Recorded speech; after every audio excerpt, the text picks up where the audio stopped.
ಏನು ಮಾಡ್ತಿದ್ರಿ? ಬೇಗ ಬನ್ನಿ, ಸಂತೋಷದ ಸುದ್ದಿ ಹೇಳಬೇಕು.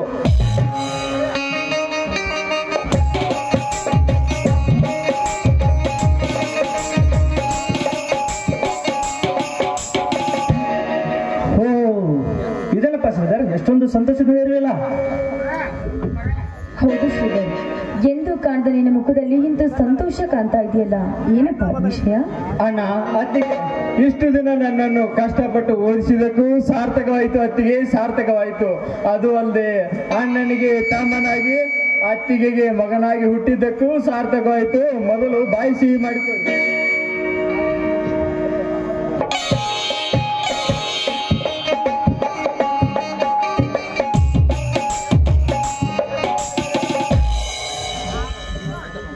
ಆಯ್ತಪ್ಪ ವೈದ್ಯನ, ಈಗ ಸಂತೋಷವಾಯ್ತು. ಆದ್ರೆ ಈ ಸಂತೋಷ ವಿಷಯ ಏನು ಅಂತ ನೀನು ಹೇಳೇ ಇಲ್ವಲ್ಲ? ಅಣ್ಣ, ಅತ್ತಿಗೆ ಇಷ್ಟು ದಿನ ನನ್ನನ್ನು ಕಷ್ಟಪಟ್ಟು ಓದಿಸಿದಕ್ಕೂ ಸಾರ್ಥಕವಾಯಿತು. ಇವತ್ತು ನಮಗೆ ಒಳ್ಳೆಯ ಸಮಯ ಒದಗಿ ಬಂದಿದೆ. ಅತ್ತಿಗೆ ಒದಗಿ ಬಂದಿದೆ. ಇದೇನಪ್ಪ ಶ್ರೀಧರ್, ಒಬ್ಬ ಅಣ್ಣನಾಗಿ ತಮ್ಮನಿಗೆ ಮಾಡಬೇಕಾದ ಕರ್ತವ್ಯ ಮಾಡಿದ ಅಷ್ಟೇ ಕಣಪ್ಪ. ಅಣ್ಣ, ಅತ್ತಿಗೆ ನಿಮ್ಮ ಆಸೆ ಪ್ರಕಾರ ನಾನು ಏನಾಗಬೇಕಂತಿತ್ತು? ಶ್ರೀಧರ್, ನೀನೊಬ್ಬ ಸರ್ಕಾರಿ ನೌಕರಿ ಆಗ್ಬೇಕನ್ನೋದೇ ನಿಮ್ಮ ಅತ್ತಿಗೆ ಆಸೆ ಆಗಿತ್ತಪ್ಪ. ಆ ಆಸೆ ಇಂದು ನೆರವೇರ್ತು ಅತ್ತಿಗೆ, ನೆರವೇರ್ತು. ಶ್ರೀಧರ, ನೀ ಏನ್ ಹೇಳಕತ್ತೀವೋ ಒಂದು ಅರ್ಥ ಆವತ್ ನೋಡ್ಪ ನಂಗ.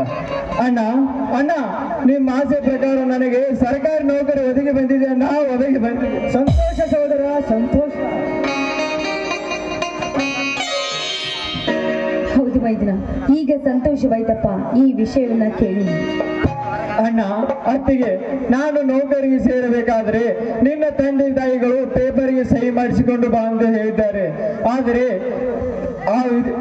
ಆ ವಿಧಿಯ ಲಿಖಿತ ಹೇಗಿದೆ ನೋಡೋಣ, ಹೇಗಿದೆ ನೋಡು. ಚಿಕ್ಕಂದಿನಿಂದಲೇ ತಂದೆ ತಾಯಿಗಳು ಕಳೆದುಕೊಂಡ ತಬ್ಬಲಿಗಳನ್ನ ನಾವು ತಬ್ಬಲಿಗಳು. ತಂದೆ ತಾಯಿ ಸ್ಥಾನದಲ್ಲಿ ನೀವೇ ಇರುವಾಗ ನೀವೇ ನನ್ನ ತಂದೆ ತಾಯಿಯನ್ನ, ನೀವೇ ನನ್ನ ತಂದೆ ತಾಯಿ. ಏ ಹುಚ್ಚಪ್ಪ, ಏನಪ್ಪ ನೀನು ಮಾಡಕತ್ತಿದ್ದು? ನನ್ನ ತಮ್ಮನ ಜೀವನಕ್ಕೆ ಒಂದು ದಾರಿ ಆಗುತ್ತದೆ ಅಂದರೆ ಒಂದು ಸಹಿ ಹಾಕು, ಒಂದು 100 ಸಹಿ ಮಾಡ್ತೇನೆ. ಸೀತಾ, ನೀನು ಸಹಿ ಮಾಡ್ಬಾ. ಆಯ್ತು ಸ್ವಾಮಿ.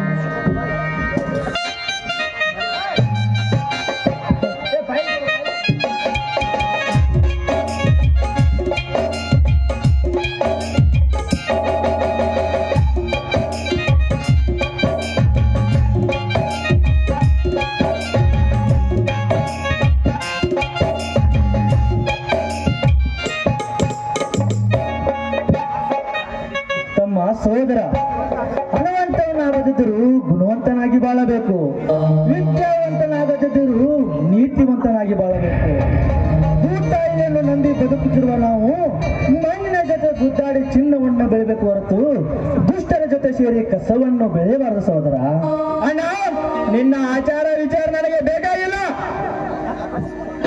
ಯಾಕಪ್ಪ ಶ್ರೀಧರ ಹೀಗೇಕೆ ಮಾತನಾಡ್ತಿರ್ವೆ? ಅಣ್ಣ, ಧರ್ಮಣ್ಣ, ಅತ್ತಿಗೆ ಸೀತಮ್ಮ, ನಿನ್ನ ತಮ್ಮನಾಗಿ ನಿನ್ನ ಮೈದನಾಗಿ ಹುಟ್ಟಿದ್ದಕ್ಕೂ ಸಾರ್ಥಕವಾಯ್ತು ನನ್ನ ಜೀವನ. ಶ್ರೀಧರ್, ಯಾಕಪ್ಪ ಈ ರೀತಿ ಮಾತನಾಡ್ತಾ ಇದೀಯ? ಅತ್ತಿಗೆ, ನಿಮ್ಮ ಬುದ್ಧಿವಾದ ನನಗೆ ಬೇಕಾಗಿಲ್ಲ. ಇನ್ನು ಮುಂದೆ ಈ ಮನೆಯಲ್ಲಿ ನಿಮಗೆ ಜಾಗ ಇಲ್ಲ ಅಷ್ಟೇ. ಯಾಕಪ್ಪ ಶ್ರೀಧರ್ ಹೀಗೇಕೆ ಚುಚ್ಚು ಚುಚ್ಚು ಮಾತನಾಡುತ್ತಿರುವೆ? ಈ ನಿನ್ನ ಮಾತನ್ನು ಕೇಳಿ ಎದೆಗೆ ಚೂರಿ ಬರುವಂತಾಗುತ್ತದೆ ತಮ್ಮ. ಈ ನಮ್ಮನ್ನು ಬಿಟ್ಟು ಹೊರಗಡೆ ಹಾಕಬೇಡ ತಮ್ಮ, ಹೊರಗಡೆ ಹಾಕಬೇಡ.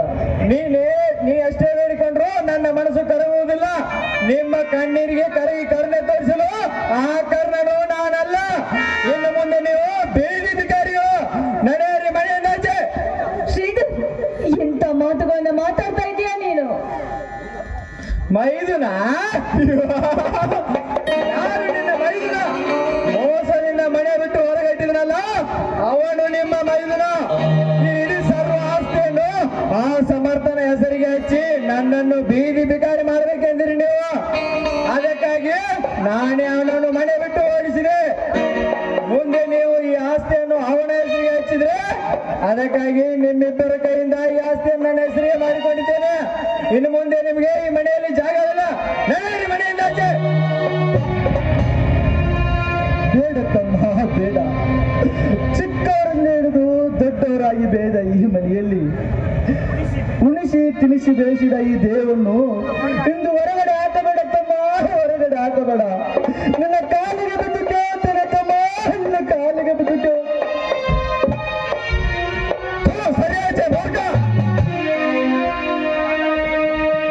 ನೀನು ಎಷ್ಟೇ ಬೇಡಿಕೊಂಡ್ರು ನನ್ನ ಮನಸ್ಸು ಕರುವುದಿಲ್ಲ. ನಡೆ ಮನೆಯಿಂದ ಆಚೆ. ಯಾಕೆ ಚಿಕ್ಕಪ್ಪ ಅಪ್ಪ ನಮ್ಮ ಒದೆಯ? ಲೇ ಕುಮಾರ, ನಿನಗೆ ಹೇಗೆ ಬೇಕು? ನೀ ಇನ್ನು ಹಾಲು ಕುಡಿಯೋ ಕೂಸು, ನಿನಗೇನು ಅರ್ಥ? ತಳ್ಳಬೇಡಪ್ಪ, ತಳ್ಳಬೇಡ. ಆ ಚಿಕ್ಕ ಮಗುವನ್ನು ಹಾಗೆ ತಳ್ಳಬೇಡಪ್ಪ. ಆ ದೇವರು ನಡೆ ಬರುವಲ್ಲಿ ಹೀಗೆ ಬರೆದು ಕಳಿಸಿರ್ಬೇಕಪ್ಪ, ಹೀಗೆ ಬರೆದು ಕಳಿಸಿರ್ಬೇಕು. ಶ್ರೀಧರ, ಕೊನೆಯ ಸಾರಿನ ಒಂದು ಮಾತು ಕೇಳುವೆ ತಮ್ಮ, ನಿನ್ನೊಂದು ಮಾತು ಕೇಳುವೆ. ಅದೇನದು ಬೇಗ ತೊಲವಲೇ ತೊಲವ ತಮ್ಮ. ಚಿಕ್ಕವರಿಂದ ಹಿಡಿದು ದೊಡ್ಡವರಾಗಿ ಬೆಳೆದ ಈ ಮನೆಯಲ್ಲಿ ಕಡೆಯ ಸಾರಿ ಒಂದು ತುತ್ತು ಅನ್ನವಾದರೂ ಕೊಡಪ್ಪ, ತಿಂದುಕೊಂಡು ಹೋಗುತ್ತೇವೆ. ಬೇಡ ಅಣಬೇಡ ಶ್ರೀಧರ, ಬೇಡ ಅಣಬೇಡಪ್ಪ, ಬೇಡ ಅಣಬೇಡ. ಇನ್ನೊಂದು ಸಾರಿ ನಿನ್ನ ಕಾಲಿಗೆ ಬಿದ್ದು ಕೇಳುತ್ತಿಲ್ಲಪ್ಪ, ಕಾಲಿಗೆ ಬಿದ್ದು.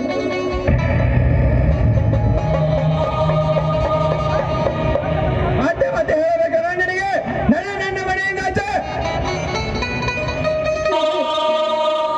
ಒದೇ ಬೇಡ ಶ್ರೀಧರ್, ಒದೇ ಬೇಡ. ನೀನು ಚಿಕ್ಕವನಿರ್ಬೇಕಾದ್ರೆ ನಿನ್ನನ್ನ ಜೋಪಾನ ಮಾಡಿ ಹೆತ್ತ ತಾಯಿಗಿಂತ ಹೆಚ್ಚಾಗಿ ನಿನ್ನನ್ನು ನೋಡಿಕೊಂಡ ಇವರಿಗೆ ಈ ರೀತಿ ನಡೆದುಕೊಳ್ಳುವುದು ಸರಿಯಲ್ಲಪ್ಪ. ನಿನ್ನನ್ನ ಚಿಕ್ಕ ವಯಸ್ಸಿನಲ್ಲಿದ್ದಾಗ ನಿನ್ನನ್ನ ಓದಿಸಿ ವಿದ್ಯಾವಂತನಾಗಿ ಮಾಡಬೇಕು ಅಂತ ಹಗಲು ರಾತ್ರಿ ಎನ್ನದೇ ದುಡಿದು ಕಷ್ಟಪಟ್ಟಿದ್ದಾರೆ ನಿಮ್ಮನ್ನ. ಆ ರೀತಿ ಕಷ್ಟಪಟ್ಟಿದ್ದಕ್ಕೆ ನೀನು ಋಣ ಬೇಗ ತೀರಿಸಿಬಿಟ್ಟೆ ಮೈದನ, ಬೇಗ ತೀರಿಸಿಬಿಟ್ಟೆ. ಸೀತಾ ಸೀತಾ ಸೀತಾ, ಆ ವಿಷ ತುಂಬಿದ ಸರ್ಪಕ್ಕೆ ಎಷ್ಟೇ ಹಾಲು ಉಳಿಸಿದರೂ ಅದು ವಿಷಕಾರದ ಬಿಡಲ್ಲ ಸೀತಾ. ಸೀತಾ, ಇಲ್ಲಿಗೆ ಮುಗಿತು ಸೀತಾ ಈ ನಮ್ಮ ಮನೆಯರುಣ. ಸೀತಾ, ಮನೆಯರುಣ. ಕುಮಾರ, ಸೀತಾ, ಹೋಗೋನು ನಡೆಯುದಪ್ಪ, ಹೋಗೋನು ನಡೆಯುದು.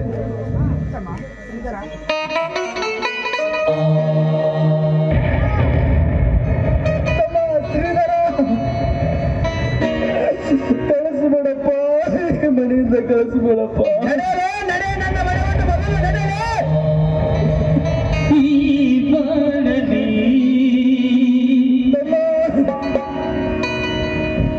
ಬಿರುಗಾಳಿಯೇ ಬೀಸಿದ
ನಿನ್ನೆ ಎಷ್ಟೊತ್ತಲೇ ದೌಡ ನಡೆ ನನ್ನ ಮನೆ ಬಿಟ್ಟಾಗೆ.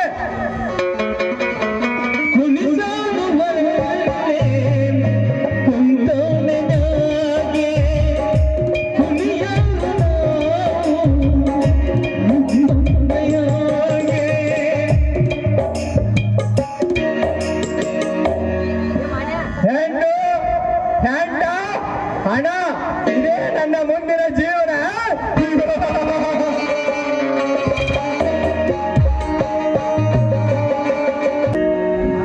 ಮಾತೆ, ಇನ್ನು ಎಷ್ಟು ದಿನ ಅಂತ ಈ ಬಡವರ ಬಾಳಿಗೆ ಕಷ್ಟ ಕೊಟ್ಟುತ್ತಿರುವೆ ತಾಯಿ? ಯಾಕೆ ಇಷ್ಟೊಂದು ಕಷ್ಟ ಕೊಡುತ್ತಿರುವೆ? ನಿನ್ನ ಬೈದಿನ ಈ ಅಣ್ಣ ಅತ್ತಿಗೆರನ್ನ ಕಷ್ಟದಲ್ಲಿ ಸಿಲುಕಿಸಿ ಬೀದಿ ಪಾಲಾಗಿ ಹೋದ. ಇನ್ನೊಬ್ಬ ನನ್ನ ಬೈದಿನ ಆಸ್ತಿ ಎಲ್ಲವನ್ನ ಕಸಿದುಕೊಂಡು ಬೀದಿ ಬೀದಿ ಭಿಕ್ಷೆ ಬೇಡುವ ಹಾಗೆ ನಮ್ಮನ್ನ ಮನೆಯಿಂದ ಹೊರಹಾಕಿ ಜಗನ್ಮಾತೆ,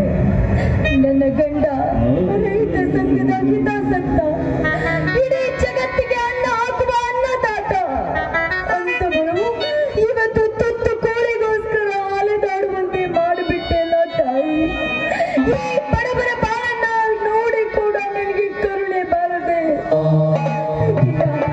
ನೀನು ದೇವರಲ್ಲ, ನೀನು ಕಲ್ಲು ದೇವರು.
ಮುಂದಾರ ಪ್ರಸವದಂತೆ ನನ್ನ ತಲ್ಲಿ ಸಿಂಗಾರಾಗಿ ಶೋಭಿಸುತ್ತಿರುವ ಈ ಸೀಟನ್ನು ದಕ್ಕಿಸಿಕೊಳ್ಳಲು ಇದು ಒಳ್ಳೆ ಸಮಯ.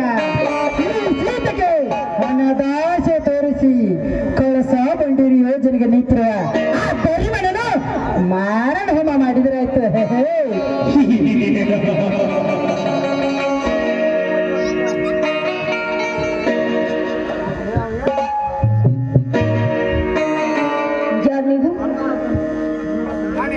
ನಾನು ಯಾರನ್ನು ಕೇಳಿದ್ದೆ? ಸೀತಾ ಸೀತಾ ಬಡವರಿಗೆ ಬಾಯಿಗೆ ಬೇಕಾದ ಬಂದ ಪ್ರಶಾಂತ್ ಗೌಡ.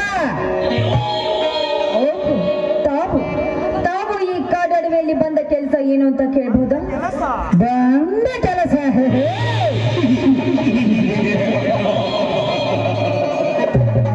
ನಿನ್ನ ಹತ್ತಿರ ಮಾತಾಡದ ಕೆಲಸಿದೆ. ಏಕೆಂದರೆ ಕಣ್ಣಿಗೆ ಕಾಣದಷ್ಟು ಆಸ್ತಿ ಒಂದು ದಿನ ಸುತ್ತಿದರೂ ಮುಗಿದಂತ ಸಾಮ್ರಾಜ್ಯ.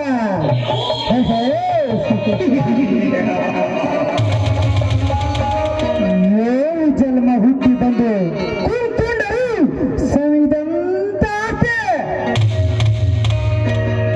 ಇದನ್ನೆಲ್ಲ ನನ್ನ ಮುಂದೆ ಯಾಕೆ ಹೇಳ್ತಾ ಇದ್ರ? ಅಷ್ಟೊತ್ತಿದೆ ಹುಟ್ಟು ಹಣ. ನೀವು ಅಂದ್ರ ಬಂಗಾರದ ಮಂಚ, ಬೆಳ್ಳಿಯ ಹಗ್ಗ, ಹೂವಿನ ಹಾಸಿಗೆ, ಕೈ ಕಾಲು ಎತ್ತಲು ಸಾವಿರಾರು ಆಳು. ಇಂಥ ಮಂಚದಲ್ಲಿ ನಿನ್ನನ್ನು ಮಹಾರಾಣಿಯನ್ನ ನೋಡಿಕೊಳ್ಳುವೆ. ಹೇ ಏನತಿಯಾ? ಇದೇನಾ ನನ್ನ ಹತ್ರ ಇರಬೇಕಾದ ಕೆಲಸ? ಏ ಸೌಕಾರ, ನಿನ್ನನ್ನು ಹಡಿಬೇಕು ಅಂದ್ರೆ ಹೆಣ್ಣು ಬೇಕು. ನಿನ್ನನ್ನ ಹೆತ್ತು ಜೋಪಾನ ಮಾಡಿ ತುತ್ತನ್ನು ಉಳಿಸಬೇಕು ಅಂದ್ರೆ ಹೆಣ್ಣು ಬೇಕು. ನಿನಗೆ ಮಡದಿಯಾಗಿ ಸುಖ ಕೊಡೋದಕ್ಕಾದ್ರೆ ಹೆಣ್ಣು ಬೇಕು. ಆದ್ರೆ ನಿನ್ನ ತಾಯಿ ಕೂಡ ಒಂದು ಹೆಣ್ಣು. ಅವಳನ್ನ ಕರೆಯೋ. ಬಾಯನ್ನು ಕೂತು ಕೋಳಿಗತಿ ಇಲ್ಲದ ಬಡವನ ಹೆಂಡ ತೆಗಿ. ಇಂಥ ಮತ್ತೆ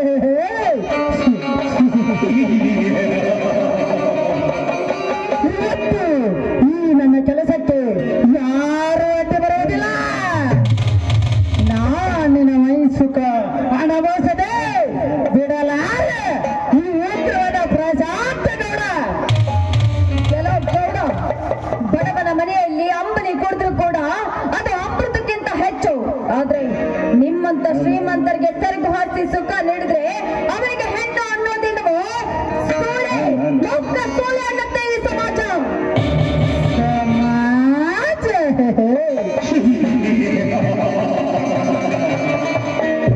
ಪತಿಗೆ ಪರಮಾತ್ಮನೆಂದುವ ನಡೆಯುವ ಎಂಬುಸಿದಾರಿದ್ದಾರೆ ಈ ನನ್ನ ಆಳ ಸಮಾಜದಲ್ಲಿ. ಕೆಲವು ಹುಚ್ಚು ನಾಯಿ ಮುಚ್ಚೋ ಬಾಯ್ನ. ಈ ಭಾರತ ಮಾತೆಯ ಮಡಲಲ್ಲಿ ನಿಮ್ಮಂತ ಕಾಮಕರು ಇನ್ನೂ ಯಾಕೆ ಇದ್ದಾರೆ ಗೊತ್ತೇನೋ? ಯಾಕೆ ಸೀತಾ? ಯಾಕಂದ್ರೆ ನಮ್ಮಂತ ಘನತೆಯರು ಇಲ್ಲವಂತ ನಿಮ್ಮಂತ ಶ್ರೀಮಂತರ ಆಟ ಹೆಚ್ಚಾಗಿದೆ. ಅದಕ್ಕೆ ನಿಮ್ಮಂತೆ ಶ್ರೀಮಂತರಿಗೆ ಬಗ್ಗು ಬಳಿದಕ್ಕಾಗಿ ನಿಂತಿದ್ದಾರೆ ಈ ಘನತೆಯರು.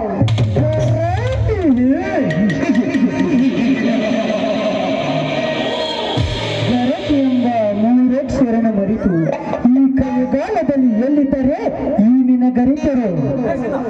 ಏ ಸೀತಾ,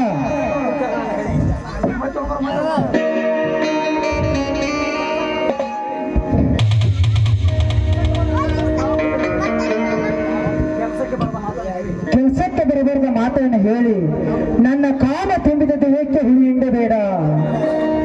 ಲೇ ಸೀತಾ, ನೀನು ನನಗಾಗಿ ಕಂಡ ನನ್ನ ಗುಂಡು ಗುತ್ತಿಕೊಂಡು ತಲೆ ಎತ್ತಿ ಬಾಳುವ ಕೆಟ್ಟ ಗರತರಚಿನ ಈ ನನ್ನ ಸುಂದರವಾದ ಸಮಾಜದಲ್ಲಿ ಪ್ರತಿಭೆ ಪರಮಾತ್ಮನೆಂದು ನಗುವ ಗಂಡನೆದರೆ ನಿಂಡನ ಜೊತೆ, ಗಂಡನೆದರೆ ನಿಂಡನ ಜೊತೆಯಲ್ಲಿ ಸರಸ ಆಡುವ ಹೆಂಗ ಸುಂದಿನ ಈ ನನ್ನ ಪ್ರೇಮ ಲೋಕದಲ್ಲಿ ಅವರ ಮನೆಯಲ್ಲಿದ್ದಾಗ ಮತ್ತೊಬ್ಬರನ್ನು ಪ್ರೀತಿಸಿ ಗಂಡನ ಮನೆಗೆ ವಿಂಡನು ಬಂದರೆ ಅಣ್ಣನದು ನಟನೆ ಮಾಡಿ ಸುಖ ನೀಡಿ ಕಳಿಸುವ ನಿನ್ನಂತ ಹೆಣ್ಣುಗಳೆಷ್ಟಿಲ್ಲ ಈ ನನ್ನ ಪ್ರೇಮದಲ್ಲಿ. ಹಾಗಾದರೆ ಈ ನಿನ್ನ ಶೀಲವನ್ನು ಒಂದು ತೀರ್ಪಿಗೆ ಬಿಸಾಕಿದರೆ ಎದ್ದು ಬಂದು ಕೇಳಾರು ಈ ನಿನ್ನ ಗೈತರ ಸಮಾಜ. ಬೇಗ ಬಾರೆ ನನ್ನ ರತಿ ಸುಖದ ರಾಣಿಯಾಗಿ. ನಾನಿಗೆ ಬಿಗಿದು ಮಾತಾಡೋ ನೀಚ ಬಡವರ ಹೆಣ್ಣು ಮಕ್ಕಳಂದ್ರೆ ತಿಂದು ಬಿಸಾಗುವ ಸಿಪ್ಪೆ ಎಲೆಗಳನ್ನ ತಿಳಿದುಕೊಂಡಿದ್ದೇನೋ? ನನ್ನ ಶೀಲ ನಿನಗೆ ಯಾವತ್ತೂ ಸಿಗೋದಿಲ್ವೋ? ನಿಮ್ಮಂತ ಶ್ರೀಮಂತರಿಗೆ ಸೆರಗು ಹಾಸುವ ಸೂಳೆಯೂ ನಾನಲ್ಲ. ನಮ್ಮಂತ ಗರತಿಯರ ಚಪ್ಪಲಿ ಮುಟ್ಟೋದಕ್ಕೂ ಯೋಗ್ಯತೆ ಇಲ್ಲ ನಿಮ್ಮಂತ ಬಂದ ಶ್ರೀಮಂತರಿಗೆ.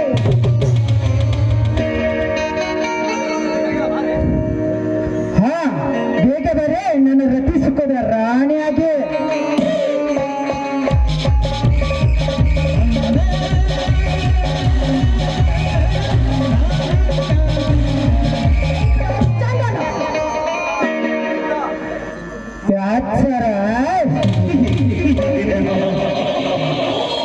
ಕೆಲಸಕ್ಕೆ ಬರಬಾರ್ದು ವಿಚಾರ ಹೇಳಿ ನನ್ನ ಕಾಮ ತುಂಬಿದ ದೇಹಕ್ಕೆ ಹುಳಿ ಹಿಂಡಬೇಡ.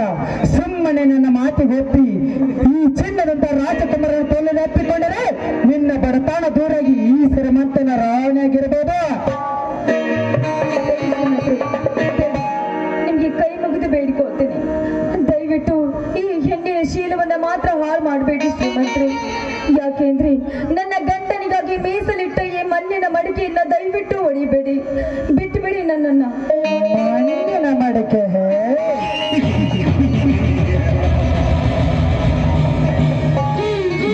ನಿನ್ನ ಮಣ್ಣಿನ ಮಡಿಕೆ ನಾವು ಒಡೆದಾಗಲೇ ಕೆಟ್ಟ ನಕ್ಸಲು ಹುಟ್ಟಿದ ಈ ಪ್ರಶಾಂತ ಗೌಡನಿಗೆ ಮನಸ್ಸಿಗೆ ಶಾಂತಿ.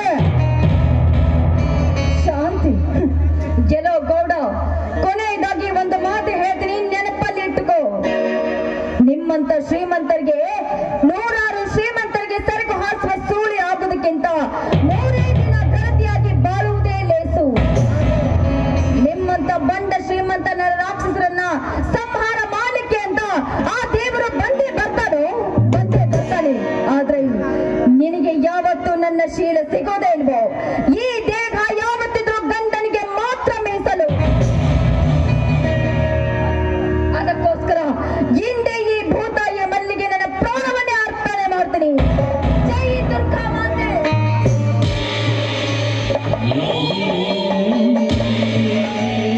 ಕುದುರೆನೆಲೆ ಬಲ್ಲವರಿಲ್ಲ, ನೀರಿನೆಲೆ ತಿಳಿದವರಿಲ್ಲ, ಹೆಣ್ಣಿನೆಲೆ ಅರತವರಿಲ್ಲ ಎಂದ ಮೇಲೆ ಹೆಣ್ಣು ಒಲದರೆ ಮಾರಿ ಉಣದರೆ ಮಾರಿ ಎಂಬುವ ಗಾದಿ ಮತ್ತು ಸುಳ್ಳಲ್ಲ.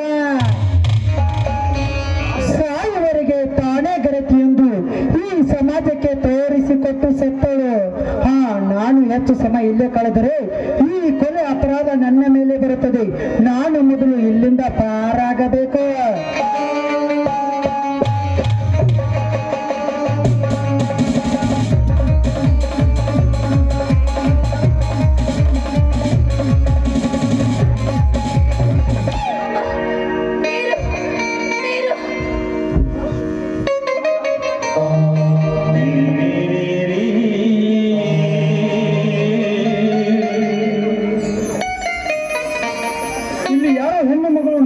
ಶಬ್ದ ಕೇಳಿ ಬರ್ತೀಯಲ್ಲ, ಯಾರಿರಬಹುದು?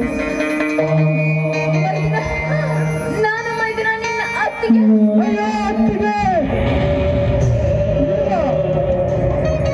ಅತ್ತಿಗೆ ಏನಾಯ್ತು ನಿಮಗೆ? ಮೊದಲು ದವಾಖಾನೆ ಹೋಗೋದು ಬನ್ನಿ ಅತ್ತಿಗೆ, ಮೊದಲೇ ದವಾಖಾನೆ ಹೋಗೋದು ಬನ್ನಿ. ಬೇಡ ಮೈದಿನ, ನಾನಿನ್ನು ಬದುಕೋದಿಲ್ಲಪ್ಪ, ನಾನು ಬದುಕೋದಿಲ್ಲ. ಆದ್ರೆ ನೀನೊಂದು ಮಾತನ್ನ ನಡೆಸ್ಕೊಡ್ತೀಯ? ಅತ್ತಿಗೆ, ಹುಟ್ಟಿದಾಗ ತಂದೆ ತಾಯಿಯರನ್ನು ಕಳೆದುಕೊಂಡೆ, ಬೆಳೆಯುತ್ತ ಅಣ್ಣ ತಮ್ಮಂದ್ರ ಪ್ರೀತಿ ಕಳೆದುಕೊಂಡೆ. ಈ ತಾಯಿಯ ಮಾತು ನನ್ನ ಪ್ರಾಣವಾದ ನಡೆಸಿಕೊಡ್ತೇನೆ ಅತ್ತಿಗೆ. ಹಾಗೇನನ್ನು ಹೇಳೋ ಅತ್ತಿಗೆ, ಮಾ ಹೇಳು. ಮೈದಿನ, ನನ್ನ ಈ ಸಾವಿಗೆ ಕಾರಣನಾದ ಆ ದುಷ್ಟ ರಾಕ್ಷಸನನ್ನ ಸಂಹಾರ ಮಾಡಿ ಅದೇ ರಕ್ತದಿಂದ ದೇವರಿಗೆ ಅಭಿಷೇಕ ಮಾಡ್ಬೇಕಪ್ಪ. ಈ ಮಾತನ್ನ ನಡೆಸ್ಕೋ ಸಮರ್ಥ.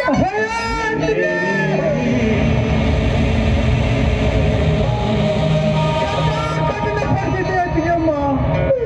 ಆ ರಾಕ್ಷಸ ಯಾರೆಂದು ಹೇಳೋ ಅತ್ತಿಗೆಮ್ಮ, ಹೇಳು. ಇನ್ನೊಂದು ಮಾತು ಮಾತಾಡಮ್ಮ, ಈ ನಿನ್ನ ಮೈದನಿಗೆ ಸಂತೋಷವಾಗುತ್ತದೆ.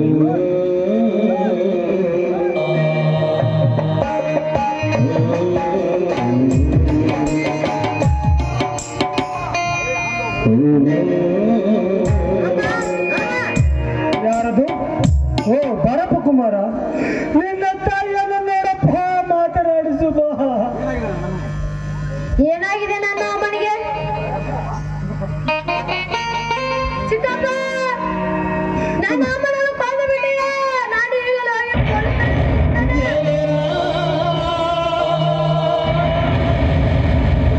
ಅತ್ತಿಗೆ ಬಾ, ನೀನು ನಮ್ಮ ಪುಟ್ಟ ಕುಮಾರ, ನಾನು ನಿನ್ನನ್ನು ಕೊಲೆ ಮಾಡಿದನೆಂದು ತಿಳಿದರೆ. ಅಯ್ಯೋ ವಿಧಿಯೇ.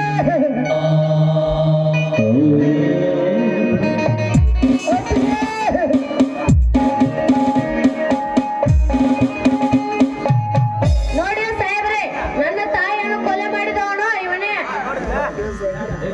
ಕಲಿಗಳಕ್ಕ, ಒಂದು ದಾರಿಯಲ್ಲಿ ಒಂದು ಹೆಣ್ಣನ್ನ ಕಲೆ ಮಾಡಿದೆಯಲ್ಲ, ನಿನಗೆ ಕರುಣೆ ಇಲ್ಲವೇ? ಅರೆಸ್ಟ್ ಮಾಡಿ. ಸಾಹೇಬರೇ, ಈ ಕೊಲೆಯನ್ನು ನಾನು ಮಾಡಿಲ್ಲ ಸಾಹೇಬರೇ, ಮಾಡಿಲ್ಲ. ನನ್ನ ಅತ್ತಿಗೆಯನ್ನು ನಾನು ಕೊಲೆ ಮಾಡ್ತೇನ ಅಂತ ಕಟ್ಕೊಂಡಲ್ಲ ಸಾಹೇಬ್ರೆ, ಅಂತ ಕಟ್ಕೊಂಡಲ್ಲ. ದಯವಿಟ್ಟು ನಂಬಿ ಸಾಹೇಬ್ರೆ, ದಯವಿಟ್ಟು ನಾನು ನಂಬಿ. ನನ್ನ ತಾಯಿಯನ್ನು ಕೊಲೆ ಮಾಡಿದ ಈ ಪಾಪಿ ಸುಳ್ಳು ಹೇಳ್ತಿದ್ದಾನೆ ಸಾಹೇಬ್ರೆ. ನಾನೇ ನನ್ನ ಕಣ್ಣಾರು ನೋಡಿದ್ದೇನೆ, ಇವನೇ ಕೊಲೆ ಮಾಡಿದ್ದು. ಮುಂದೆ ಮಾತಾಡದೆ ಸುಮ್ಮನೆ ಸ್ಟೇಷನ್ಗೆ ನಡೆ, ಅದನ್ನೆಲ್ಲ ಕೋರ್ಟ್ನಲ್ಲಿ ಹೇಳುವಂತೆ. ಇವನನ್ನು ಕರೆದುಕೊಂಡು ನಡೆ. ಕಂದ ಕುಮಾರ, ನೀನು ಕೂಡ ನನ್ನನ್ನು ಕೊಲೆಗಾರನೆಂದೇ ಅಪ್ಪ.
ನೀನು ಯಾರು? ಹಿಂದೆ ಏನಾಗಿದೆ? ಈಗ ಏನಾಗಿದೆಯಾ?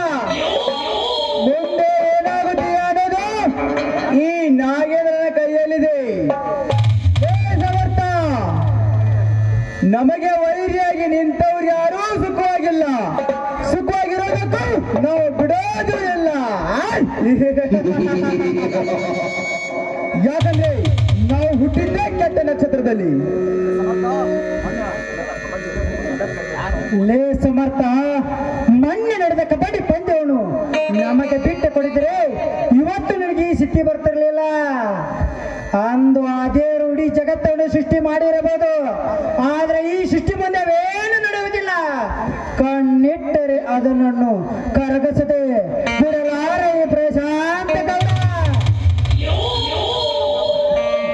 ಗೌಡ್ರಿ, ಅವ್ರ ವಿಷಯ ಬಿಡ್ರಿ.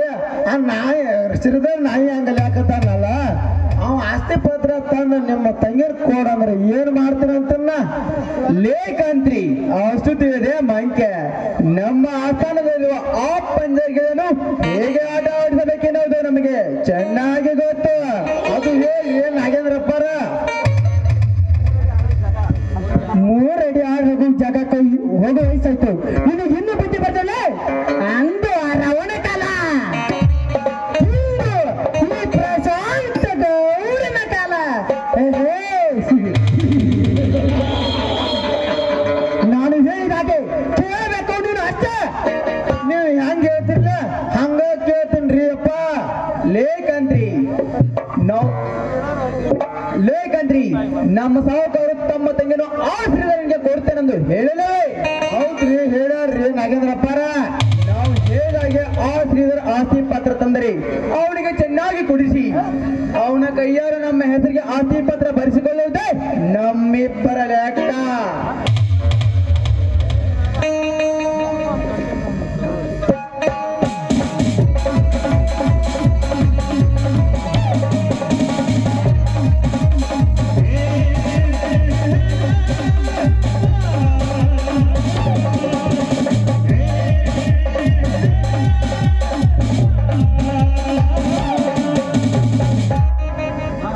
ನಮಸ್ಕಾರ ಭಾವಿ ಮಾವನವರಿಗೆ. ಬೆಂಕಿ ಹಚ್ಚು ಈ ನಮಸ್ಕಾರಕ್ಕೆ. ಮೊದಲು ಹೇಳು, ನಾನು ಹೇಳಿದ ಕೆಲಸ ಏನಾಯ್ತಂತ. ಆಮೇಲೆ ಮಾತನಾಡುತ್ತಂತೆ ಬೀಗತನದ ಬಗ್ಗೆ. ಗೌಡ್ರ, ನೀವು ಏನ್ ತಿಳಿಸುವಟ್ ನಾನು ಸಣ್ಣ ಹುಡುಗನ್ರಿ. ಒಂದೇ ಒಂದು ಕ್ಷಣದಾಗ ನನ್ನ ಅಣ್ಣ ಅತ್ತಿಯರ ಕೈಯಿಂದ ಆಸ್ತಿ ಪತ್ರಕ್ಕೆ ಸಹಿ ಮಾಡಿಸಿಕೊಂಡ ಒಟ್ಟು ಬಟ್ಟೆ ಕಸಿದುಕೊಂಡು ಮನೆಯಿಂದ ಹೊರಗೆ ಹಾಕೇನ್ರಿ ಗೌಡ್ರ.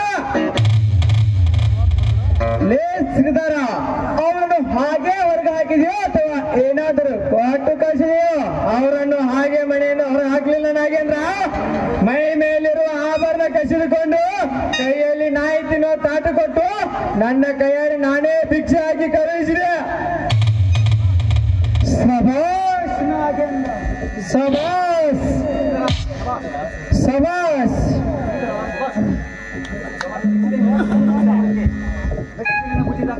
ಮೆಚ್ಚಿದೆ ನಿನ್ನ ಬುದ್ಧಿ ಚಾತುರ್ಯಕ್ಕೆ. ನೀಯಾಕೋ ನಿಮ್ಮ ಅಪ್ಪ ನಿಮ್ಮ ಅಜ್ಜ ನಿಮ್ಮ ಮುದ್ದ ಮೆಚ್ಚಬೇಕಲ್ಲಪ್ಪ. ಕಂತ್ರಿ, ಏನು ನಾಯಿ ಮರಿಗೆ ತಗೊಂಡು ಕೊಡ್ತಿರ್ವಿ. ಮೊದಲು ನೋಡು ಅಲ್ಲಿ ಆಸ್ತಿ ಪತ್ರ ಸರಿಯಾಗಿದ್ದಿಲ್ಲ. ತಾತ ಮಾತ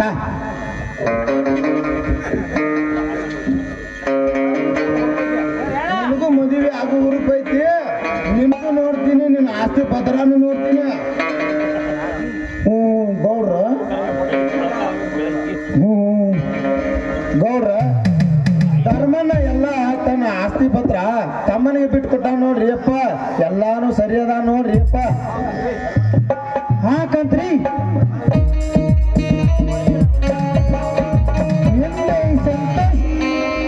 ಹಿಂದೆ ಈ ಸಂತೋಷದಲ್ಲಿ ಪಾರ್ಟಿ ಏರ್ಪಾಟ್ ಮಾಡು. ಎಲ್ಲಾರು ಹಾಡಿ ಕುಣಿದು ಎಂಜಾಯ್ ಮಾಡೋಣ. ಆಯ್ತ್ರಿ ದಣ್ಣಿ, ಹಿಂಗೋಗಿ ಹಂಗ ಬರ್ತೇನ್ರಿ. ಎಲ್ಲಾ ತಯಾರು ಮಾಡ್ಕೊಂಡ್ ಬರ್ತೇನ್ರಿ ಅಪ್ಪ.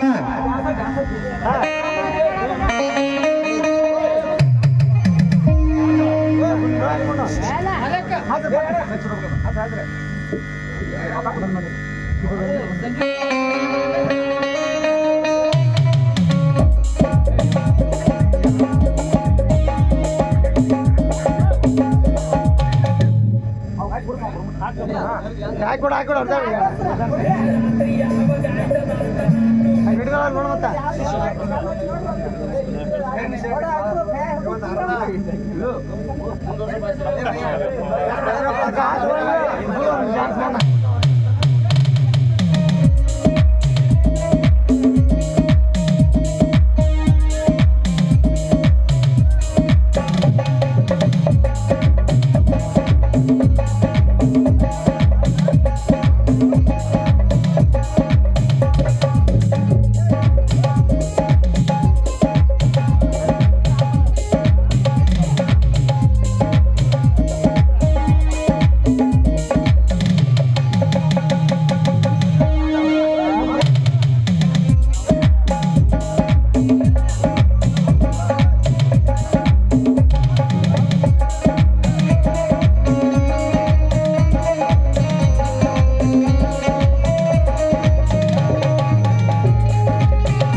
ವಿಶ್ರಾಂತಿ ತೆಗೆದುಕೋ ಕಂತ್ರಿ. ಇವನಿಗೆ ಏನು ಬೇಕು ನೋಡು ಅದನ್ನೆಲ್ಲ ಸಪ್ಲೈ ಮಾಡು. ಆಯ್ತ್ರಿ, ಧನ್ಯವಾದ.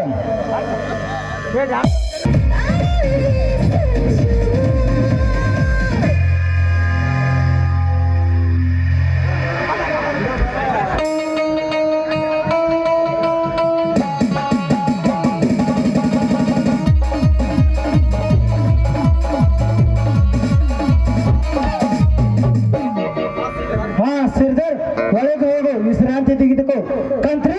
ಇವನಿಗೇನು ಬೇಕು ನೋಡು ಅದನ್ನೆಲ್ಲ ಸಪ್ಲೈ ಮಾಡು. ಆಯ್ತ್ರಿ ಗೌಡ್ರ, ನಡಿ ನಡಿ ಪಾಸೂರ ನಡಿ. ಕೈಯಾಗ ಒಂದ ಚಂಪ್ ಕೊಡ್ತಾರ, ಕೈಯಾಗ ಒಂದ್ ತಾಟ್ ಕೊಡ್ತಾರ. ಹೋಗೋಂಗ್ ಉಣ್ಣಾಕ್ ನಡಿ, ಪಾಣಿ ಉಣ್ಣಾಕ್ ನಡಿ.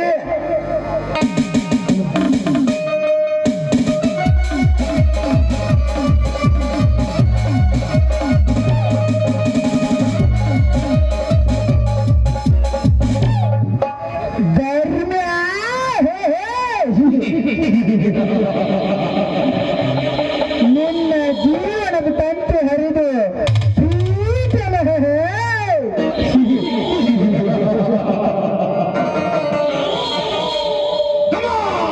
ಧರ್ಮದ ಮುಂದೆ ಧರ್ಮದಾಟ ಏನು ನಡೆಯುವುದಿಲ್ಲ.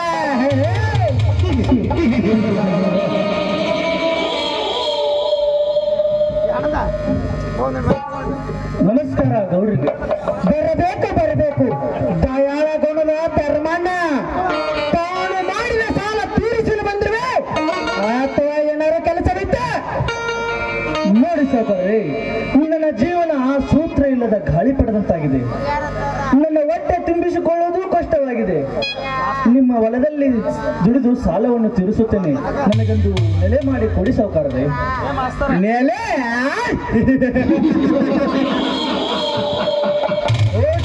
ಸೂರ್ಯನಿಗೆಲ್ಲ ನೆಲೆ, ಬೀಸೋ ಗಾಳಿಗಿಲ್ಲ ನೆಲೆ, ತಿರುಗೋ ಭೂಮಿಗಿಲ್ಲ ನೆಲೆ, ಹರಿಯುವ ನೀರಿಗಿಲ್ಲ ನೆಲೆ.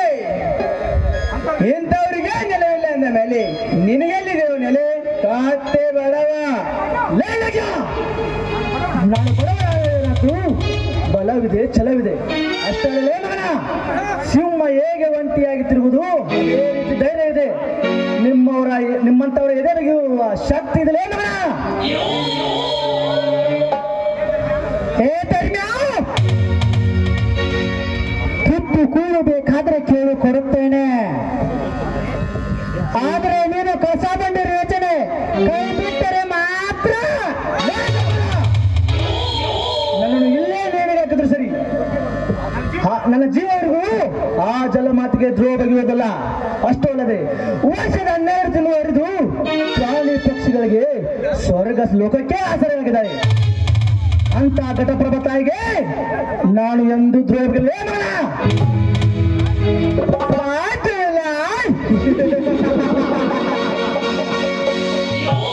ಅದೇ ಘಟಪ್ರಭೆ ನೀರನ್ನು ನನಗೆ ಕೊಡದೆ ಹಾಗೆ ಬಿಸಿಲಲ್ಲಿ ಮಲಗಿಸಿದರೆ ತಿಳಿಯುತ್ತದೆ ಆ ಘಟಪ್ರಭೆ ಯಾರೆಂದು.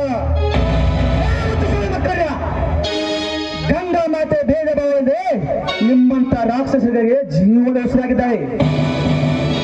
ಎಲ್ಲೋ ಹುಟ್ಟಿ ಎಲ್ಲೋ ಬೆಳೆದು ಈ ಎಲ್ಲರ ಮುಖದಲ್ಲಿ ಕಲೆ ತರುತ್ತಾರೆ.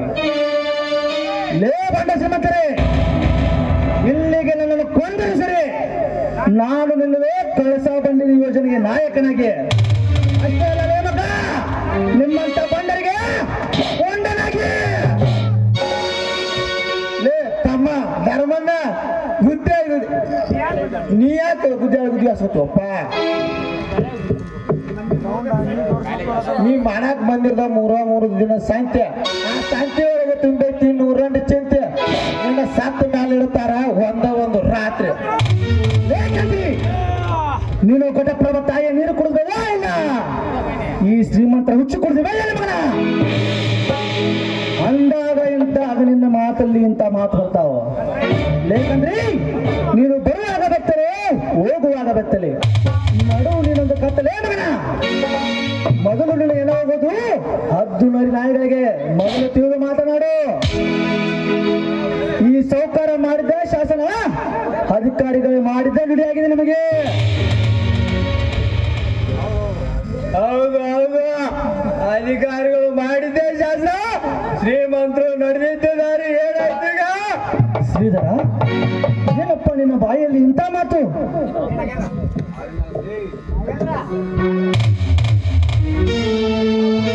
ಲೇ ಧರ್ಮ್ಯಾ, ಆರಿದಂಗಾಯ್ತು ನಿನ್ನ ಬದುಕಿನ ದೀಪವಂತ. ಲೇ ತಮ್ಮ ಧರ್ಮಣ್ಣ, ಹಕ್ಕಿ ಹಂಗ ಹಾರಿ ಹೋಗಿ ಚಿಕ್ಕಿ ಹಿಡಿಲಾಕ್ ಹೋದ್ರ ನೆಲಕ್ಕೆ ಬೀಳೋದು ಗ್ಯಾರಂಟಿ. ಹೋತಮ್ಮ, ನೆಲಕ್ಕೆ ಬೀಳೋದು ಗ್ಯಾರಂಟಿ. ಏ ಬಡಪ ಧರ್ಮ್ಯಾ, ಇಷ್ಟೇ ಸಾಕ, ಇನ್ನೂ ನಿನಗೆ ಹೇಳಬೇಕಾ? ಲೋ ಶ್ರೀಧರ, ಇಂಥ ಲುಚ್ಚಾಸೋಳೆ ಮಕ್ಕಳ ಜೋಡ ಸೇರಿ ನನ್ನ ಚಿನ್ನದಂತ ಸಂಸಾರವನ್ನು ಹಾಳು ಮಾಡಿದಲು. ಅದು ಅಲ್ಲದೆ ನನ್ನ ಪ್ರಾಣಕ್ಕೆ ಪ್ರಾಣ ಕೊಡುವಂತ ನನ್ನ ಸಮರ್ಥ ದೂರಾದ, ಅದೇ ನನ್ನ ಬಾಳಿನ ಸಂಗಾತಿಯಾದ ಸೀತಾ ದೂರಾದಳು. ಅದೇ ಯಾಕೆ ಈ ತರ ಮಾಡಿದೆ ಶ್ರೀಧರ? ಸಾಕಿದಂತ ನಾಯಿಗೆ ತುತ್ತು ಹಣ್ಣು ಹಾಕಿದರೆ ಸಾಕು, ಅದು ತನ್ನ ಮನೆಯರನ್ನ ತಿಳಿಸುತ್ತದೆ. ಅದಕ್ಕಿಂತ ಕಡೆ ಅಲ್ಲಿ ಶ್ರೀಧರನು, ಅದಕ್ಕಿಂತ ಕಡೆ ನೋಡ್ ಧರ್ಮಣ್ಣ, ಯಾರು ಸಾಕ್ರ ಏನ, ಯಾರು ಬದುಕ್ರೇನ? ಸಾಕು ನನ್ನ ಬದುಕ ಮಾತು ಬರುದಿಲ್ಲ, ಅದನ್ನ ವಿಚಾರ ಮಾಡಬೇಡಿ. ಆ ದೇವರು ನನ್ನ ಹಣೆ ಬರದಲ್ಲಿ ಹೀಗೆ ಬರೆದು ಕಳಿಸಿರ್ಬೇಕು. ವಿಧಿ ಲಿಖಿತ ಬಲ್ಲವರು ಯಾರು ಸೌಕಾರ್ರಿ? ಯಾರು ಸೌಕರ್ಯ? ನಿಮ್ಮಲ್ಲಿ ಒಂದು ಮಾತು ಕೇಳುವೆ. ಧರ್ಮಣ್ಣ, ಈ ನಿನ್ನ ಸಂಕಟ ನೋಡಿ ಕರುಣೆ ತೋರಿ ಕರುಣಾಮೂರ್ತಿಯಾಗಿ ಕಣ್ಣೀರಿಡಬೇಕಾ, ಇಲ್ಲ ಅತಿಥಿ ಸ್ವಾಗತ ಮಾಡಿ ಮಂಚದ ಮೇಲೆ ಕುಂಡಿಸಬೇಕಾ? ಅಷ್ಟೊಂದು ಉತ್ತರ ಬೇಡ ಸೌಕರ್ಯ, ಬೇಡ.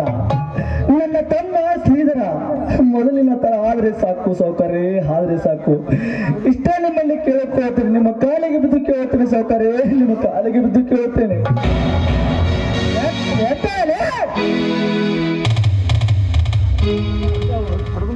ಅಪ್ಪ ಅಪ್ಪ ಮೇಯಪ್ಪ,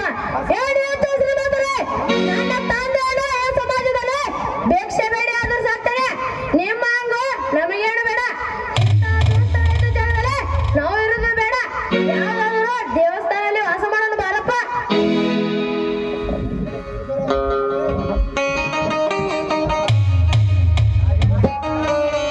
ನಾಗೇಂದ್ರ, ಈ ಧರ್ಮದ ಒಡಲಿಗೆ ಧರ್ಮದ ಬೆಂಕಿ ಏಕೆ ಸುಟ್ಟುತ್ತಾ?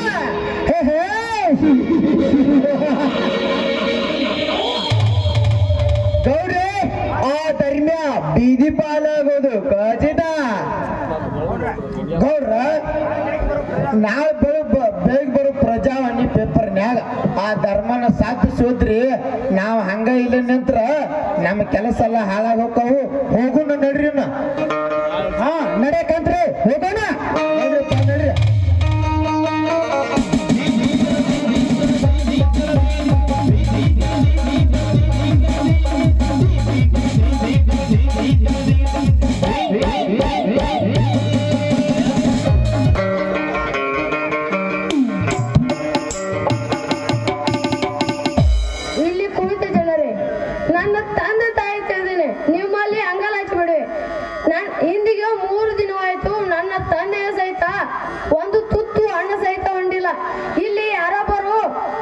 ಭಿಕ್ಷೆ ನೀಡಿದರೆ ಎಲ್ಲಿ ಯಾರೊಬ್ಬರು ಭಿಕ್ಷೆ ನೀಡಿ ಪುಣ್ಯ ಕಟ್ಟಿಕೊಳ್ಳಿ. 3 ದಿನ ಆಯ್ತು ಊಟ ಉಂಡಿಲ್ಲ.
ಅಂತ ಆ ಸಮರ್ಥರಿಂದ ನಾ ತಿಳ್ಕೊಂಡೆ.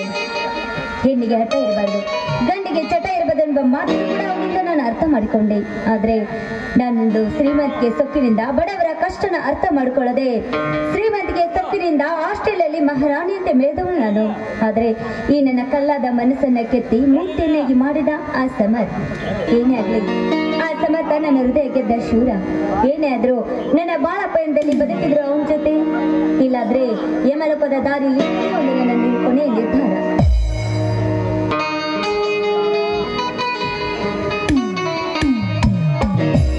ಯಾರಮ್ಮ ನೀನು? ದಾರಿಯಲ್ಲಿ ಒಬ್ಬಂಟಿಯಾಗಿ ಯಾರ ಜೊತೆ ಮಾತನಾಡುತ್ತೇವೆ? ಓ ಬನ್ನಿ ಸಮರ್ಥ್, ನಿಮ್ಮ ದಾರಿಯಲ್ಲಿ ಕಾಯ್ತಾ ಇದ್ದೆ. ಓಹೋ, ಭಾಗ್ಯಶ್ರೀ ಶ್ರೀಮಂತರು. ಅದು ಅಲ್ಲದೆ ನನ್ನ ಮೇಲೆ ಕೋಪಾಗ್ನಿ ಜಾಲಿಯನ್ನು ಬರುತ್ತಿರುವ ನೀನು ಇಂದು ಕರುಣಾಳ ಮನಸ್ಸಿನಿಂದ ನನ್ನನ್ನು ಜಾಮೀನ ಮೇಲೆ ಬಿಡುಗಡೆ ಮಾಡಿದ ಕಾರಣ ಇದೆ. ಅದೇನಂತ ಕೇಳಬಹುದೇ ಭಾಗ್ಯಶ್ರೀ? ನೋಡು ಸಮರ್, ನಮ್ಮಂತ ಒಬ್ಬ ಕಾಡು ಮೃಗ ಅಷ್ಟೇ ಅಲ್ಲ, ಬಡವರ ರಟ್ಟೆ ಮೇಲೆ ಹೊಡೆದು ತುತ್ತು ಅನ್ನಕ್ಕೂ ಗತಿ ಇಲ್ಲದಾಗೆ ಮಾಡಿದ್ದಾನೆ. ಅಷ್ಟೇ ಯಾಕೆ, ನನ್ನಂತ ಎಷ್ಟೋ ಹೆಣ್ಣು ಮಕ್ಕಳ ಮಾನಭಂಗ ಕೂಡ ಮಾಡಿದ್ದಾನೆ. ಅಂತವನ ಮನೆಯಲ್ಲಿ ಇರುವುದಕ್ಕಿಂತ ಅಂತವನ ಮನೆ ಬಿಟ್ಟು ನಿನ್ನಂತವನ ಸತಿಯಾಗಿ ಈ ಸಮಾಜದಲ್ಲಿ ಒಳ್ಳೆ ಮಹಿಳೆಯಾಗಿ ಬಾಳ್ಬೇಕು ಅಂತ ನಾನಿಲ್ಲಿಗೆ ಬಂದೆ. ದಯವಿಟ್ಟು ನನ್ನ ಕೈ ಇದ್ದು ಸತಿ ಎಂಬ ಸ್ಥಾನ ಕೊಡಿ. ಈ ನಿನ್ನ ಮಾತು ಕೇಳಿ ನನಗೆ ನಗು ಬರ್ತದೆ. ಚಗುರುವ ಬಳೆಯನ್ನು ಚೂಟಿ ತಿನ್ನುವ ಕುರಿ ಹಿಂಡಿನಲ್ಲಿ ಬೆಳೆದವಳು ನೀನು. ನನ್ನ ಜೀವನೆಂಬ ಮಹಾಸಾಗರ ಧುಮುಕಿ ಮತ್ತೆ ಒಲೆಯನ್ನು ಎಬ್ಬಿಸಬೇಕೆಂದು ಹೊಂಚು ಹಾಕಿದ್ದೀಯಾ? ಈ ನನ್ನ ಮಾತು ಕೇಳಿ ಶಿವನ ಹಾಗೆ ವಿಷ ಕುಡಿಬೇಕು, ಇಲ್ಲ ಶ್ರೀರಾಮನ ಹಾಗೆ ಕಾಡಿಗೆ ಹೋಗಬೇಕು. ಕಾಯ ವಾಚ ಮನಸ್ಸ ಸ್ವಚ್ಛ ಇದ್ದವರಿಗೆ ಮಾತ್ರ ಇಂಥ ಮಾತು ಬರೋದಕ್ಕೆ ಸಾಧ್ಯ. ಅದಕ್ಕೋಸ್ಕರನೇ, ಅದು ಅಲ್ಲದೆ ನಮ್ಮನ್ನ ಜೊತೆ ನಿನ್ನ ಮೊನ್ನೆ ಜಗಳವಾಯ್ತು. ಅದೆಲ್ಲ ವಿಚಾರ ತಿಳಿದ ತಕ್ಷಣ ಆ ಮನೆಯಲ್ಲಿ ಇರೋದು ಬೇಡ ಅಂತ ನಾನೇ ಮನೆ ಬಿಟ್ಟು ಓಡೋಡಿ ಬಂದೆ. ದಯವಿಟ್ಟು ಒಂಟಿಯಾಗಿರುವ ಹೆಣ್ಣಿಗೆ ಇವಾಗ ನೀವೇ ರಕ್ಷಣೆ ನೀಡಬೇಕು. ಭಾಗ್ಯ, ಈ ನಿನ್ನ ಮಾತು ಕೇಳಿ ಸೂರ್ಯ ಪೂರ್ವದಲ್ಲೋ ಅಥವಾ ಪಶ್ಚಿಮದಲ್ಲಿ ಹುಟ್ಟಿದ ಏನೋ ಸಂಶಯ ಉಂಟಾಗಿದೆ ನನಗೆ.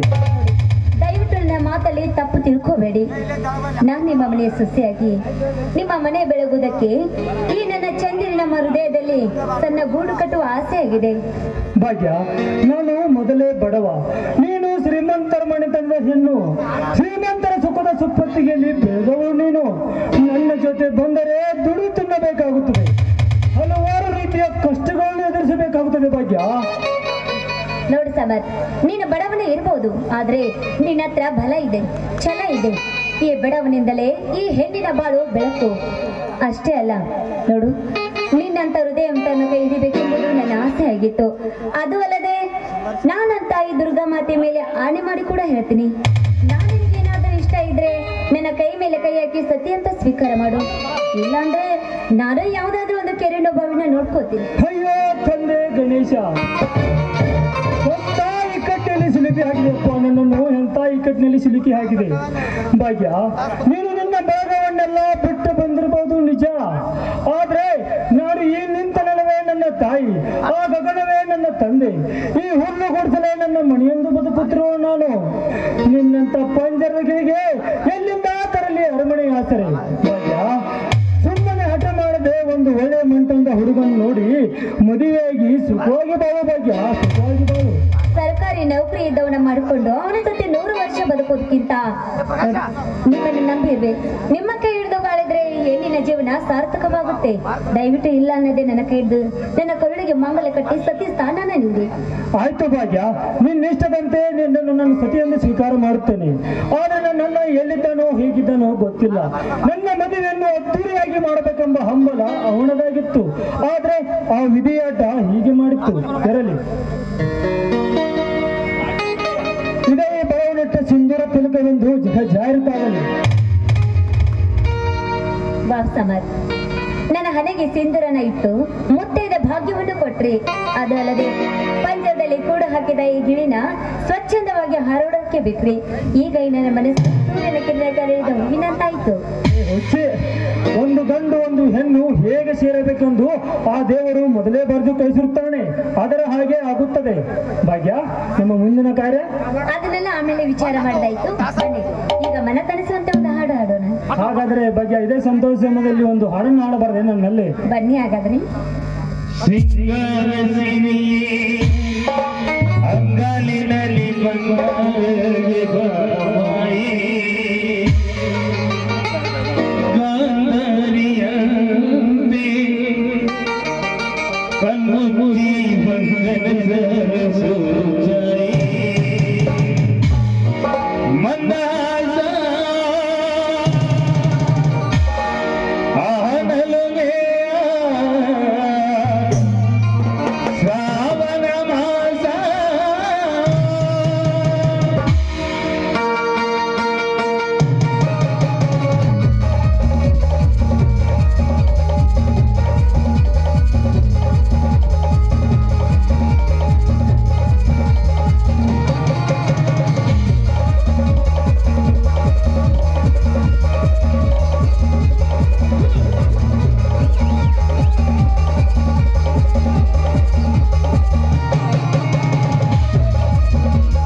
ಸಂಜೆಯ ಕೆನ್ನೆಯಲ್ಲಿ ಒಂದು ಮಾತಿದೆ ನಾಚಿಕೆನು ಮನದ ಅದ ಮಾಡಿದೆ ಮಾಡುವ ಬಂಗಲದ ಕಣ್ಣಿಗೆ ಕಾಣೋ ಹೂಗಳೆಲ್ಲ ಏನೋ ಕೇಳುತ್ತಿದೆ ವಿನಯ ನೆರಳ ಮೇಲೆ ನೂರು ಸರಿ ಹೇಳುತ್ತಿದೆ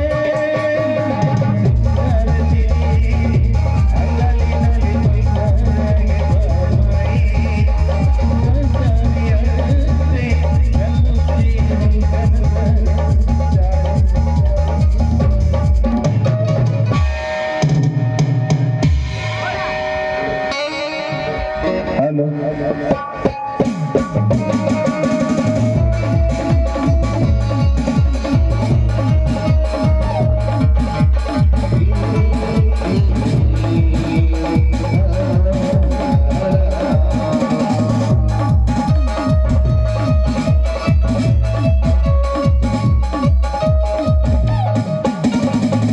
ಭಾಗ್ಯ ಚೆಲುವಿನಲ್ಲಿ ನಾನೇ ಸುಂದರಿ ಎಂದು ಸಿಕ್ಕ ಸಿಕ್ಕ ಗಂಡರಿಸದೆ ಚಿಕ್ಕಂದು ಆಡಲು ಬಂದಿರುವೆ ಈ ಸುಂದರವಾದ ವನಕ್ಕೆ. ಇಡೀ ಊರಿನ ಜನ ನನ್ನನ್ನು ನೋಡಿದರೆ ತಲೆ ತೆಗ್ಗಿಸುತ್ತಿದ್ದರು, ಆದರೆ ಇಂದು ನೀನು ತಲೆ ತೆಗ್ಗಿಸುವಂತ ಕೆಲಸ ಮಾಡಿದೆ. ಬಾರಿ ಜೊತೆ ಕೈ ಹಿಡಿದು ಉಳಿದು ಹಾರಲು ನಾಟ್ಯಾಗಲಿಲ್ಲ ನಿನ್ನ ಜಲಮಕ್ಕೆ. ಅಲ್ವಾ ತಂಗಿ ಭಾಗ್ಯವ್ವ, ನೀನೇನ ನಿನ್ನ ಡಿಮ್ಯಾಂಡ್ ಏನ, ನಿಮ್ಮ ಅಣ್ಣನ ಅಂತಸ್ತೇನ, ಹೋಗಿ ಹೋಗಿ ದಿಕ್ಕಿಲ್ಲದವನು ಕೈ ಹಿಡಿದಿಯಲ್ವ, ನಿನ್ನ ಕೆಂಡ ಸಂಪಿಗೆ ಅಂತ ಸೌಂದರ್ಯವನ್ನು ಯಾಕೆ ಅಗ್ನಿಕೊಂಡು ಹಾಕ್ತಿ ನೋಡಿ ವಿಚಾರ ಮಾಡುವ. ಹಲೋ ಕಂತ್ರಿ ಅವ್ರೆ, ಇವ್ರ ಹತ್ರ ರೂಪ ಇಲ್ಲದೆ ಇರಬಹುದು, ಹಣ ಇಲ್ಲದೆ ಇರಬಹುದು, ಮನನ ಇಲ್ಲದೆ ಇರಬಹುದು, ಆದ್ರೆ ಇವರ ಗುಣ ಬಂಗಾರ. ಆ ಬಂಗಾರನ ಎಷ್ಟೇ ಬೆಂಕಿಯಲ್ಲಿ ಕಾಯಿಸಿದ್ರು ಕೂಡ ಅದರ ಗುಣ ಅದು ಯಾವತ್ತೂ ಕಳೆದುಕೊಳ್ಳೋದಿಲ್ಲ. ಅದರಂತೆ ನನ್ನ ಕೊರಳಿಗೆ ಇವನ ಅರಿಶಿನ ಕೊಂಬು ಕಟ್ಟಿದ್ರು ಕೂಡ ಇವನೇ ನನ್ನ ಗಂಡ ಆಗ್ತಾನೆ. ಅರ್ಥ ಆಯ್ತಾ? ಅವನೇ ನನ್ನ ಗಂಡ. ಭಾಗ್ಯ, ನನ್ನೆದರೆ ಇದೇನಿದು ನಿನ್ನ ವಿವೇಕತನದ ಮಾತು? ಮುಚ್ಚ ಬಾಯನ್ನು, ಹತ್ತೂರಿಗೆ ಒಡೆನದ ಈ ಪ್ರಶಾಂತ ಗೌಡನ ಆಸರೆಯಲ್ಲಿ ಬೆಳೆದ ಹೂವು ನೀನು. ಸೂರ್ಯನ ನಾಟುವಂತವರನ್ನೊಂದಿಗೆ ನಿನ್ನೆ ಮದುವೆ ಮಾಡುತ್ತೇನೆ.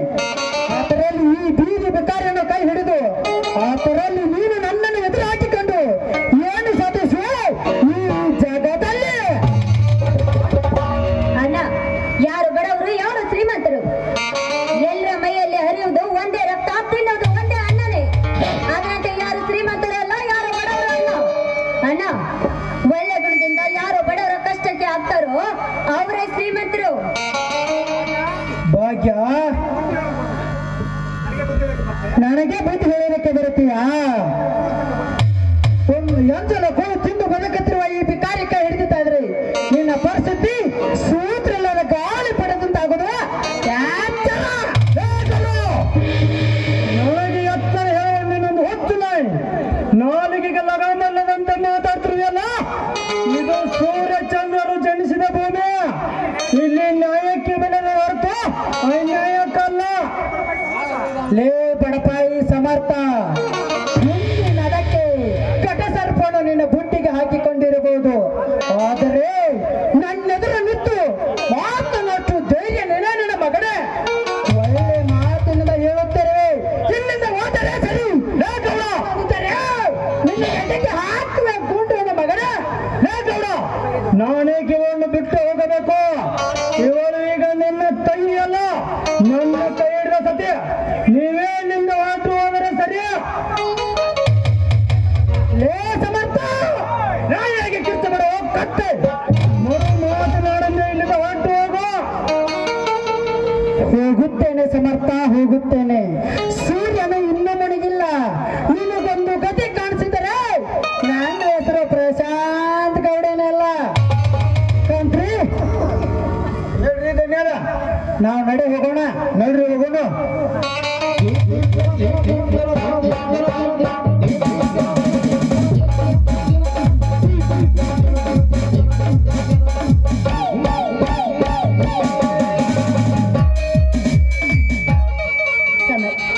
ನನಗೆ ಯಾಕೋ ತುಂಬಾ ಭಯ ಆಗ್ತಾ ಇದೆ. ಮುಂದೆ ನಮ್ಮನ್ನ ಏನ್ ಮಾಡ್ತಾರೋ ಏನು. ಭಾಗ್ಯ, ಅಂತ ಬಂಡ ಶ್ರೀಮಂತರ ಗೊಡ್ಡ ಬೆದರಿಕೆಗೆ ಹೆದರುವುದು ಬೇಡ. ಅರಮನೆ ಅಂತ ನನ್ನ ಮನೆಗೆ ಕರ್ಕೊಂಡು ಹೋಗುತ್ತೇನೆ, ನಡೆ.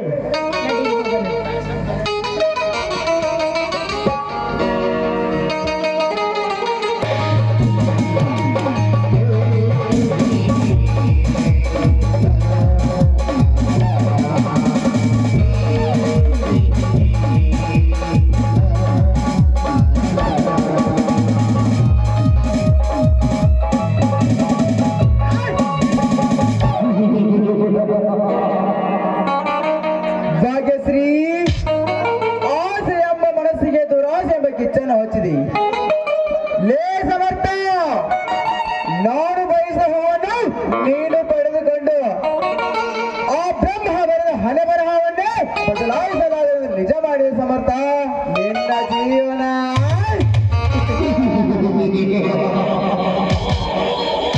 ಈ ಭೂಮಿ ಮೇಲೆ ನಾನಾಕೆ ಹುಟ್ಟಿ ಬಂದೆ, ಇಂಥವರನ್ನು ನಾನಾಗಿ ಎದುರು ಹಾಕಿಕೊಂಡೆನೆಂದು ನಾರಾಯಣ ಸಾಯ್ಬೇಕು. ಈ ನಾಗೇಂದ್ರನ ಕುತಂತ್ರ ಜಾಲದಲ್ಲಿ ಮೊದಲು ಪ್ರೇಯಸಿಯ ಮಿಲನ, ಆಮೇಲೆ ಗೌಡನ ಮರಣ.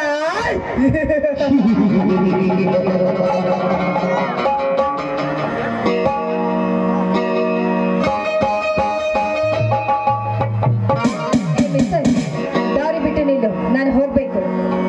ದಾರಿ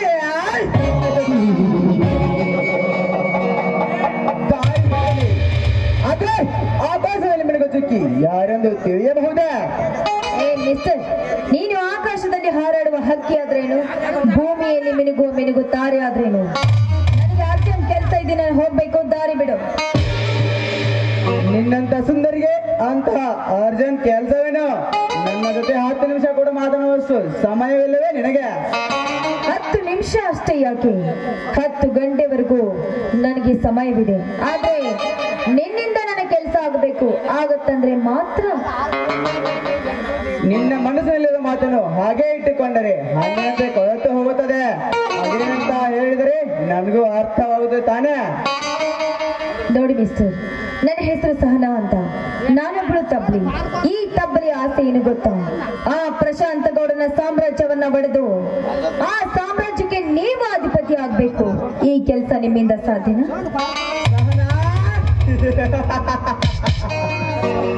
ಶಾಸ್ತ್ರುನ ಶಾಸ್ತ್ರ ನನಗೆ ಮೇತ್ರ. ಸೂರ್ಯ ಹೊತ್ತು ಮುಳುಗಿ ಮತ್ತೆ ಬೆಳಕು ಚೆಲ್ಲಿದ ಹಾಗೆ ನನ್ನ ಶೇಡಂಬ ಕಿಡಿಗೆ ನೀನು ಬೆಂಕಿಯಾಗುತ್ತೇನೆ ಅಂದರೆ ಆ ಪ್ರಶಾಂತ ಗೌಡನ ಜೊತೆ ಸೇರಿ ಅವನಂತೆ ನಟನೆ ಮಾಡಬೇಕು ಅಷ್ಟೇ. ಅದು ನಿನ್ನಿಂದ ಸಾಧ್ಯವೇ? ಆದ್ರೆ ಆ ಶ್ರೀಮಂತರ ಮನೆ ಹೇಗೆ ಸೇರ್ಬೇಕು ಅಂತ ನನಗೆ ಗೊತ್ತಾಗ್ತಿಲ್ಲ. ಏ ಹುಚ್ಚಿ, ನಾನು ಇರುವಾಗ ನಿನಗೇಗೆ ಭಯ? ನಾನು ಹೇಳಿದ ಕೇಳಬೇಕು ಅಷ್ಟೇ. ಹೌದು, ನಿಮ್ಮ ಹೆಸರು ಏನು ಅಂತ ಹೇಳಿಲ್ವಲ್ಲ? ನನ್ನ ಹೆಸರು ನಾಗೇಂದ್ರ ಅಂತ. ನಾಗೇಂದ್ರ, ಇವತ್ ಯಾಕೋ ಚಳಿ ತುಂಬಾ ಚಳಿ ಆಗ್ತಾ ಇದೆಯಲ್ವಾ? ಹಾ, ಸೌಂದರ್ಯ ದೇವತೆಗೆ ಬಿಸೊಪ್ಪಿಗೆ ಬೇಕೇನು? ಸುಡುವ ಸೂರ್ಯ ನನ್ನ ಜೊತೆಯಲ್ಲಿ ಇರ್ಬೇಕಾದ್ರೆ ನನಗೇನು ಬೇಡ. ಹಾಗಾದ್ರೆ ಇದೇ ಸಮಯದಲ್ಲಿ ಒಂದು ಇಂಪಾದ ಗೀತೆ ಹಾಡಬಾರದೆ? ಆಯ್ತು ರಾಜ, ನಾನು ಇಷ್ಟದಂತೆ ಹಾಡ್ದೆ.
ಹೋಗು ಹುಚ್ಚು ಹೆಣ್ಣೆ, ನಿನ್ನಿಂದ ಆ ಪ್ರಶಾಂತ್ ಗೌಡನ ಆಸ್ತಿನೆಲ್ಲ ಕಬಳಿಸಿ ಆಮೇಲೆ ನಿನ್ನನ್ನು ಗುಂಡಕ್ಕಿ ಕೊಂದು ಆಸ್ತಿನೆಲ್ಲ ನನ್ನ ಹೆಸರಿಗೆ ಮಾಡಿಕೊಳ್ಳುತ್ತಾರೆ. ನನ್ನ ಹೆಸರು ನರಗೆಟ್ಟ ನಾಗೇಂದ್ರನೇ ಅಲ್ಲ.